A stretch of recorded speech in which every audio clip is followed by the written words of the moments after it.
In this movie I would like to describe tool beam in Revit, so it might be quite useful for a more structural branch, but I think that every architect should know at least base information, so please welcome. Let's go to the ribbon tab structure, and here we have first tool of beam. So what Revit advises us first, that we should add grid and column before adding beam. So we already have that. We can click on the tool and our context ribbon is very simple. We have load family, draw, multiply on grids and tag on element. And in the property palette we can see that we have M_W shapes family with one type in it. I will choose the multiply on grid option, so I will select some grids in the center of the building and click finish for it. And Revit warned me that none of the created elements are visible in my view. So I will go to the preview.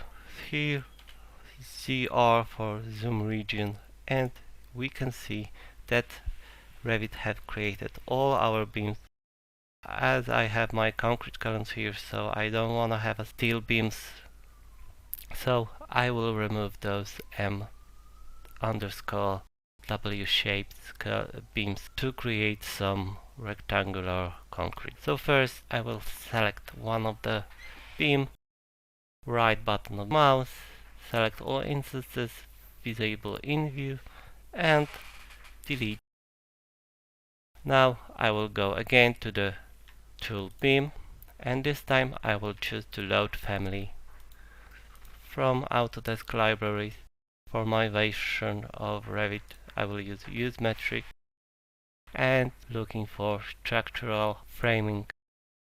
As you can see, we have here some material diversity of beams. I will choose concrete, and M concrete rectangular beam would be great for me.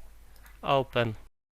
3D view is another good view to work on with beams, so I will go back to ground floor and once again click on the beam, and this time I will use line to create beams between grid 2 and 3 in the middle.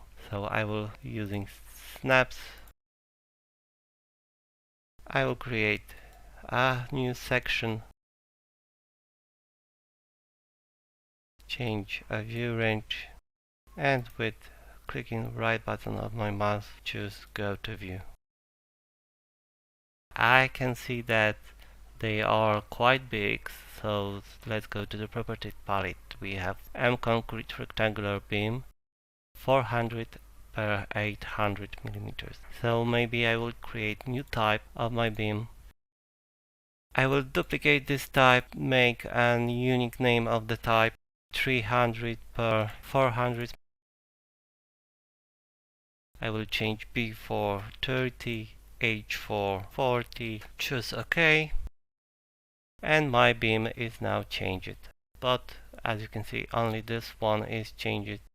I will change the red of the beam, so quick right button of the mouse, select all instances in entire project, and in my property palette choose my new type 300 per 40 millimeters. Now in this section, my level, ground floor, will be the top of the floor of the building, so my beams shouldn't be aligned to the level, so I will make them offset. To do them for all of them, select all instances in the entire project, and now change start level offset for -10 and end level offset -10 as well.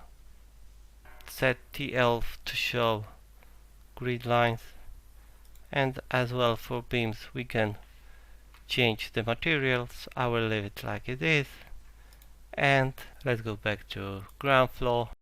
To see my beams in the plan view, I will change view range and change depth of the view for -100, and quick show you how work beam systems in Revit as well. First type is to decide which beam type we want to use for our beam system. I will use 340, our new created beam. And now we have to draw a boundary line for it. So I will decide to create angular. So this line, as have the three lines in the middle, show the beam direction. But if I would like to draw my own in the ribbon beam direction, then choose the line to draw, and in this way we can create very fast a beam system which is already tagged.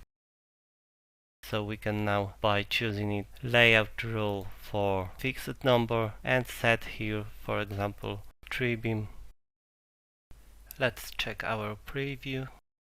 And as I told on the beginning, we can use this tool to create structural beams in Revit, but also I will show a project of multi-family building from Uni House, where we can see that beams are used for an architectural detail of the building. Thank you for your attention.